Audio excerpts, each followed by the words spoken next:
मेरा नाम Shankar Nayak sir, Osmania university PhD scholar. Sen Ram Babu Nayak sir, मैं सिंगरेन कॉलेज में आया हूँ। मैं S2 एसोसिएशन ऑर्गेनाइज सेक्रेटरी काम करता हूँ।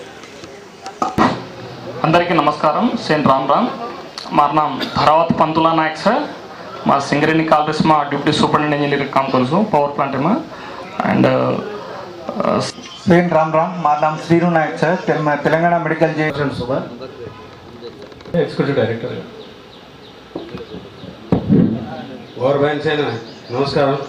सेना राम राम मार नाम प्रभावत चंद्र नायक एंड STS टीचर्स की प्रेसिडेंट करूँ 7th में हैंड ओवर करूँ। हम कांग्रेस का काम किए, कम्युनिस्ट का काम किए, TDP का काम। नायक ऑल इंडिया बंजारा सेवा संघम स्टेट जनरल सेक्रेटरी।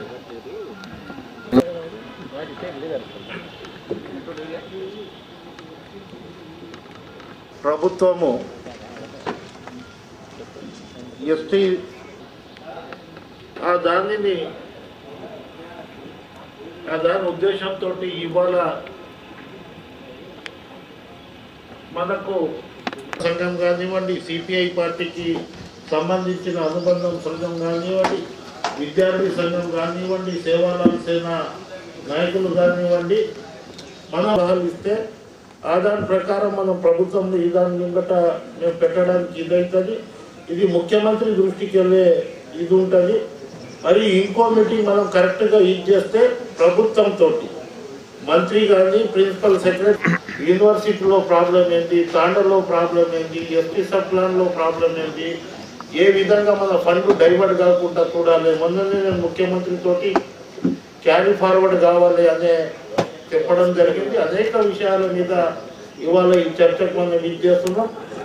అంత తర్వాత మన ఎవరైతే మన సలహాదారులు ఉన్నారో రామచంద్ర నాయక్ గారు IAS రిటైర్డ్ అయినా, అదేవిధంగా ఇంతకుముందు చీఫ్ సెక్రటరీ ఒరిస్సా సలహాదారుగా ఢిల్లీలో ఆయన బాధ్యతలు నిర్వహిస్తున్నారు. వారికి ఈ సభను ఉద్దేశించి గైడ్లైన్స్ మాట్లాడవలసిందిగా కోరుతున్నారు.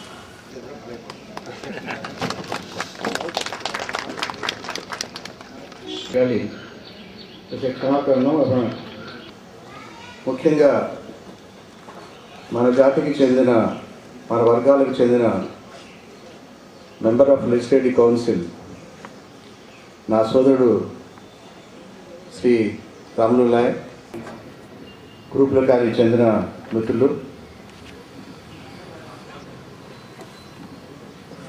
ఈ మధ్యనే మీరు వినుంటారు, మన తెలంగాణ రాష్ట్రానికి చెందిన గౌరవ ముఖ్యమంత్రి గారు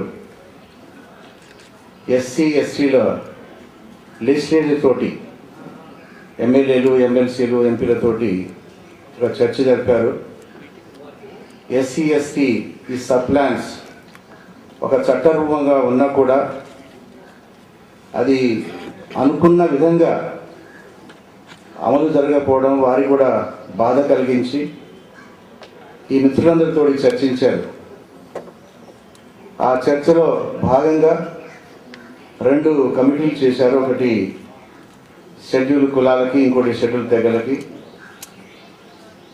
ఆ 2 కులాల కమిటీలు 2 మంత్రుల ఆధ్వర్యంలో అయినా కూడా మొన్ననే అది జాయింట్ కమిటీ మళ్ళీ మీటింగ్ జరిగింది. ఏ విధంగా ముందు ఈ కమిటీని ఏం ఉద్దేశించారంటే, మీరే ఆలోచించి మన వాళ్ళకి ఏ విధంగా ముందుకు సాగాలి, ఏ విధంగా ప్రయారిటీస్ ఇవ్వాలి, ఎవరు దానికి బాధ్యత వహించాలి అనే ఉద్దేశంతో మన మిత్రులకి ఆ బాధ్యత ఉపయోగించారు. ఆ బాధ్యతను అనుసరించి ఆ కమిటీ, జాయింట్ కమిటీ మొన్న మీటింగ్ అయింది. ఇవాళ ఆ కమిటీలో ఉన్న లెజిస్లేటివ్ కాకుండా వేరే వాళ్ళు కూడా సలహా సూచనలు ఆ కమిటీకి తెలియజేస్తే, ఎందుకంటే వాళ్ళకు కొన్ని తెలుసు, కొన్ని తెలియకపోవచ్చు, కొన్ని మిస్ ఉండొచ్చు. వాళ్ళకి దాదాపుగా అన్నీ తెలుసు అనుకోండి, అయినా కూడా అందరినీ సంప్రదించి అందరితో చర్చించి సెమినార్ కానీ, వర్క్షాప్ కానీ, స్టేట్ మానిటరింగ్ కమిటీ, స్టేట్ లెవెల్లో ఒక కమిటీ ఇవ్వండి. తర్వాత డిస్ట్రిక్ట్ వైజ్గా మండల్ బ్లాక్ లెవెల్లో ఒక కమిటీ వేయండి. ఒక ఐఎస్ ఆఫీసర్ని ఏదైతే ఎస్టీ సర్కులర్ ఇది ఉందో ఒక ప్రిన్సిపల్ సెక్రటరీ అటువంటి హోదా గల ఐఎస్ ఆఫీసర్ని ఒక అధికారిగా నియమించి ఆ ఫండ్ ఎట్లా ఇదవుతుంది. మూడవది ఈ ఫండ్ ఇంకో దానికి డైవర్ట్ కాకుండా ఫండ్ ఇంకా ఏమైనా మిగిలి ఉంటే దానికి క్యారీ ఫార్వర్డ్ చేయాలనేది ముఖ్యమంత్రి దృష్టికి తీసుకువెళ్ళడం జరిగింది. అదేవిధంగా ఎవరైతే అధికారులు పనిచేయరో వారికి మనం టీఎస్పీ దాంట్లో 15 రోజులలో మనం ఇండస్ట్రీస్కి పర్మిషన్ ఏ విధంగా ఇస్తున్నామో అట్లా 15 రోజుల కనుక అధికారికి కనుక ఈ పని చేయకపోతే అతని పైన చర్య తీసుకొని ప్రతిరోజు 1000 రూపాయలు పెనాల్టీ వేయండి. ఈ విధంగా తాండా డెవలప్మెంట్ బోర్డు అని పెట్టండి. తాండాలలో ఏ గ్రామాలలో లింక్ రోడ్డు 75% ఇంకా తాండాలో గిరిజన గూడాలకు రోడ్డు లేవు. 90% అంటే ముఖ్యమంత్రి గారు 500 జనాభా కలిగిన గిరిజన గూడాలు తాండాలకు లింక్ రోడ్డు ఇవ్వండి అనేది చెప్పడం జరిగింది. ఇది బాధ్యత గల మీటింగ్ ఇది.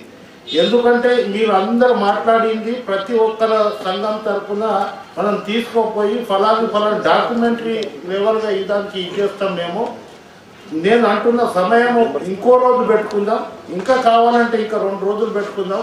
కానీ ఇవాళ ఇది చాలామంది వక్తలు ఉన్నారు, ఇక్కడ ఎమ్మెల్యేగా పోటీ చేసిన ఉన్నారు, ప్రొఫెసర్లు ఉన్నారు, ఇక్కడ ఇంకా విద్యార్థులు ఉన్నారు, కార్పొరేటర్లు ఉన్నారు. ఈ విధంగా ఒక 2 నిమిషాలు మీరు దయచేసి అవుట్లుక్ ఇచ్చేస్తే సరిపోతుంది. ఇప్పుడు ప్రతిదీ ఇది కావాలి ఇది అంటే అది గైడ్లైన్స్ ఉంది, మీకు ఇస్తాం. ఇది ఇచ్చిన తర్వాత మీరు ఆ గైడ్లైన్స్ ప్రకారం ఇది చేయండి. ఇప్పుడు ఏకలవ్య ఎలకల సంఘం అంజయ్ గారిని మాట్లాడవలసిందిగా, ఎందుకంటే 8% వస్తుంది. అట్లా 30 సంవత్సరాల నుంచి ఏ ప్రభుత్వాలు ఉన్నాయి, ఎందుకు పెంచలేదు అనేది గిట్ట మనం దృష్టిలో తీసుకురావాలి. దాదాపు ఎస్సీ ఎస్టీలు 3 లక్షల ఉద్యోగాలు కోల్పోయాయి. 3 లక్షలు కరెక్ట్గా ప్రతి 10 సంవత్సరాలకు ఒకసారి సెన్సైజ్ ఇదైతే రిజర్వేషన్ ఆటోమేటిక్గా అక్కడ ఉన్న ప్రభుత్వాలు చేయాలి. 12% అన్నది వాస్తవం. నేను ముఖ్యమంత్రి దృష్టికి అనేక సందర్భాలలో మా జనాభా ప్రతిపాదిక ఎంత ఉందో అంత ముందుగా ఇచ్చేయండి అనేది గిట్ట మేము తీసుకుపోతాం. ఇవాళ రిలీజ్ చేపిస్తే ఒక చెప్పవద్దు కానీ మనం పేర్లు, ఒక ఆయనేమో 75 లక్షలు తీసుకోపోయిండు, ఇంకో ఆయనేమో 42 లక్షలు తీసుకోపోయిండు, ఇంకో ఆయనేమో 52 లక్షలు తీసుకోపోయిండు. నేనేమన్నా అంటే ట్రాక్టర్లు తీసుకున్న వాళ్ళకి, చిన్న ట్యాక్సీలు తీసుకున్న వాళ్ళకి ఇవ్వండి అంటే అక్కడ కొంచెం ఇదవుతుంది. 110 కోట్ల రూపాయలు ఇప్పుడు పెండింగ్లో ఉంది.